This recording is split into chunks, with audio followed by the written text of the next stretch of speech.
개인 투자자를 위한 진실된 방송 한국증권TV가 구독자 여러분을 새롭게 찾아갑니다. 확 바뀐 한국증권TV의 다양한 콘텐츠를 직접 경험해보세요. 한국증권TV에서 만나요.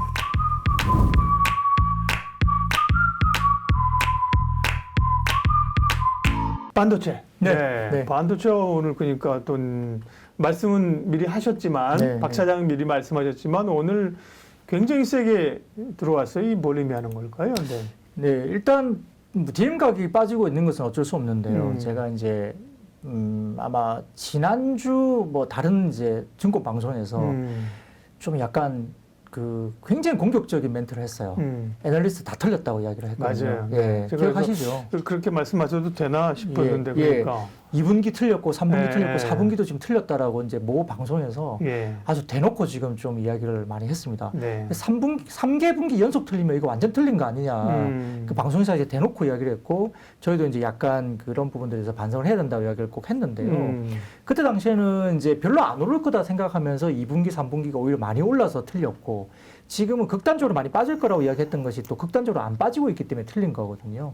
그리고 이번에 이제 SK 하이닉스가 좀 더 튀어오르는 모습들은 뭐냐면 생각보다 4분기 부분에 대한 그 비트 크로스가 플랫하게 나오고 있다는 거거든요. 그러니까 생각보다 그렇게 많이 안 빠지고 있다는 게 핵심이고요. 두 번째로는 물량 조절을 하겠다는 거예요. 그러니까 물량을 굉장히 많이 조절하면서 출하량을 줄이면서 수익성 위주로 가겠다라고 SK하이닉스가 초점을 맞추었기 때문에 이게 사실은 촉발된 걸로 봅니다. 왜냐하면 과거에도 SK하이닉스나 삼성전자가 이 물량 조절하면서 수익성 위주로 가겠다고 발표하는 순간 반도체 섹터 자체가 단기적으로 지금 현재 조금은 뭐 바닥권에 있지만 이 수익성 위주의 사업 전략을 공식적으로 발표하는 순간 반도체 업종 지수가 좀 굉장히 튀어올랐던 그런 기억을 하거든요. 그래서 좀 더 가격에 민감한 SK 하이닉스가 좀 더 이제 튀어오르기 시작했고요.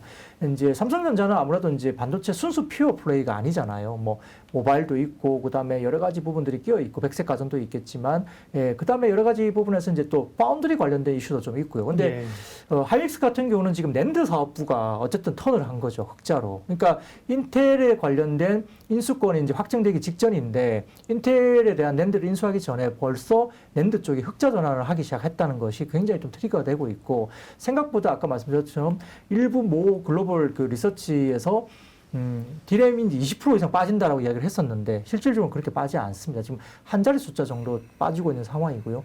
두 번째로는 이제 제가 아까 말씀드렸듯이 DDR5라는 게 이제 지금 오늘 말씀드릴 내용인데 자, DDR5 관련된 엘더 레이크가 이제 나옵니다. 공개가 될 거고 인텔에. 그래서 DDR5 모멘텀이 시작되는데 DDR5를 지금 이제 가져가려다 하다 보니까 DDR5가 상당히 공급이 지금 잘 안 되고 있어요. 그러면 DDR5를 지금 쓰기 위해서 엘더 레이크가 이제 11월 4일날 발표가 될 텐데 의외로 엘더 레이크가 이게 탑재된 PC에 DDR5가 없다 보니까 공급을 하지 못하니까 DDR4를 탑재하는 기형적인 PC들이 나오기 시작하거든요. 그러니까 이 셋업체 입장에서는 DDR5를 받으려면 어떻게 하겠습니까? DDR4를 굉장히 많이 깎기가 힘들어요.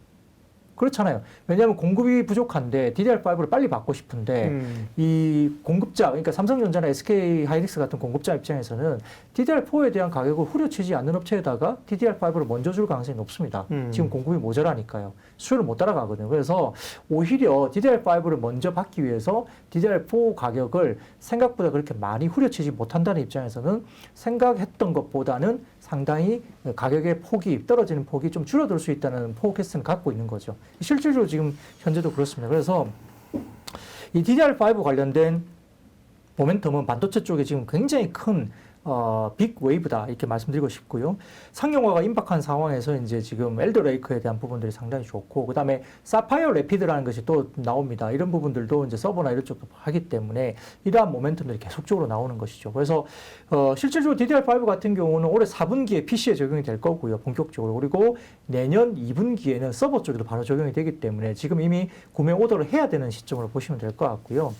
그래서 이제 DDR5 양산 준비가 들어오고 있는데 이제 DDR5 모듈에는 굉장히 많은 변화가 생깁니다. 제가 설계 구조 변경에 대한 이야기를 좀 드리자면 DDR4까지는 메인보드에서 담당했던 전력 관리 기능의 일부를 그 DRAM 모듈이 실행을 하거든요. 근데 이제 DRAM 모듈 안에는 PMIC라든지 그 다음에 온도 센서, 그 다음에 RCD, 뭐 데이터 버퍼 IC 등의 반도체가 대거 탑재되는데 이러한 전자 부품들도 채용량이 굉장히 늘어나게 됩니다. DDR5에서. 그 양이 늘어나고 그냥 또 업그레이드가 되기 때문에 가격이 올라가죠. 이런 부분에서 상당히 큰 이제 모멘텀으로 될 수 있고요.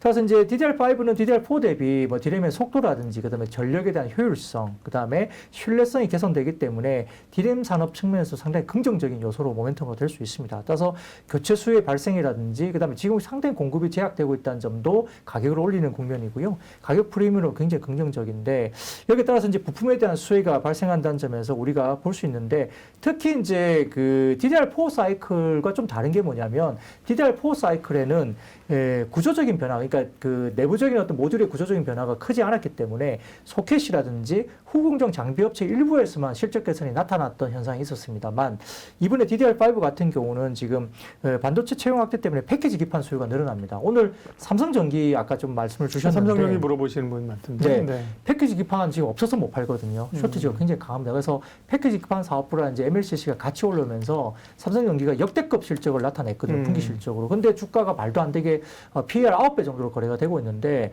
삼성전기 같은 경우는 과거에 PER 15배, 16배 거의 안 깼습니다. 주가가.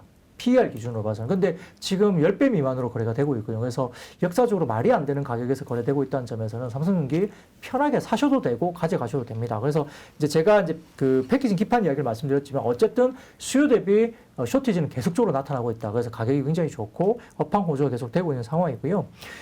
미세로 공정이 적용된 MSAP가 활용되기 때문에 이런 부분에서도 상당히 패키지 기판 관련된 쪽도 좋습니다.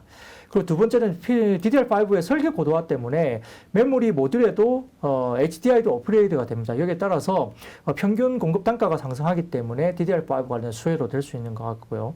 수동 부품의 채용도 늘어나면서 전력 관리의 효율성을 개선하기 위해서 메탈 파워 인덕터 같은 것도 신규 채용됩니다. 그래서 기존 DDR4에는 없던 신규 시장이 메탈 파워 인덕터이기 때문에 이와 관련된 공급업체가 상당히 또 소수로 한정되어 있기 때문에 수혜로 답을 수 있습니다. 그래서 종목을 말씀드리는 게 굉장히 중요할 것 같은데요. 예.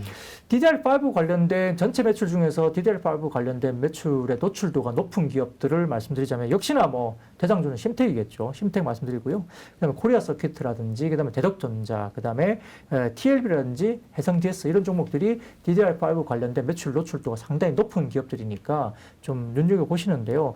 특히 이제 기판에서는 아까 말씀드렸던 심텍, 그다음에 코리아 서킷, 그다음에 TLB, 해성 DS, 대덕전자 이렇게 기판 쪽에서 유망하고요.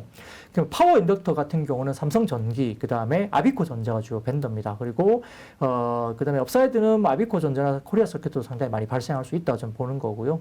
그다음에 PC 및 서버용 디램 매출이 크게 높은 그 부품에 관련된 부품사가 TLB라 보시면 될 것 같고 소켓과 파츠 부분에서는 TS라든지 그다음에 지금 ISC가 디램 매출 상당히 큽니다. 그리고 여러 가지 부분에서 마이크로 프렌드라든지 마이크로 컨텍소 이런 종목들도 약간 관련 부품주기 때문에 일단 관련주로서 관심을 가질 필요가 있겠고요. 후공정 관련 장비주로서는 뭐 유니테스트라든지 그다음에 엑시콘, 뭐 DI, 뭐 데콘 이런 종목이 들어가는데 아무래도 뭐 유니테스트나 엑시콘 이쪽으로 조금은 수급이 쏠릴 수 있으니까 관련 종목도 좀 많긴 합니다만 그래도 DDR5를 좀 추격해서 보신다면은 이런 종목들을 포트에서 좀 구성해 보시는 것도 좋을 것 같습니다. 네, 반도체 관련된 얘기를 오늘 또 박근영 차장님이 쭉 해주셨습니다. 오늘 반도체 올랐다고 말씀하시는 게 아니라요. 사실은 시장에서 별로 관심 우리 다른 쪽에 눈이 가 있을 때 반도체주를 말씀을 많이 하셨고요. 근데 반도체주는 지난번에도 드린 질문인데 사실은 아까 우리 조선주 얘기했잖아요, 그죠? 네. 조선주는 뭐 심플해요, 그죠? 배 만드는 업체, 그다음에 기자재 업체, 뭐 통틀어서 사실은 쭉 이렇게 봐야 뭐 한 10개? 그죠? 뭐 압축하면 그죠? 네. 그런데 이게 뭐 이 소부장 쪽은 너무 섹터가 많고 종목이 너무 많아가지고 많죠. 네. 한때는 비메모리에서 DBI 때 막 이렇게 가다가 또 뭐 장비 가다 소재 가다 야 이거 중심 잡기 너무 힘들어요. 네네. 그러다 보니까 변동성도 크고 그 문제는 어떻게 해결해야 돼요? 네. 뭐 많아서 저희들도 뭐 이걸 포트에 다 담으시라고 말씀드리는 좀 어려우니까 예. 일단 오늘의 관점은 DDR5 모멘텀이잖아요. 그래서 전체 매출단에서 DDR5의 노출도가 높은 기업으로 제가 아까 몇 개 말씀드린 게 뭐 심텍이라든지 코리아 서킷, 그다음에 해성 DS, 대덕전자 네. 이런 정도로 추격을 좀 하시면 될 것 같습니다. 네. 근데 뭐 그 외에도 사실은 반도체 쪽이 뭐 디램 쪽은 상당히 좀 좋지 않기 때문에 디램 관련주보다는 이제 후공정단 그 비메모리 그러게요. 예, 네. 그쪽으로 사실 보는 게 좋죠. 네. 그래서 그거는 이제 오늘 뭐 DDR5하고는 조금 별개의 문제이기 때문에 좀 다르게 보시고 오늘 제가 말씀드리는 기본적인 컨셉은 DDR5 모멘텀에 대한 이야기를 드리고 있기 때문에 회사의 전체적인 DDR5 관련된 매출에 대한 노출도가 높은 종목들이 제가 말씀드렸던 심텍, 코리아서킷, 해성DS, 그다음에 대력전자 이런 정도로 조금 압축시켜도 좋을 것 같습니다.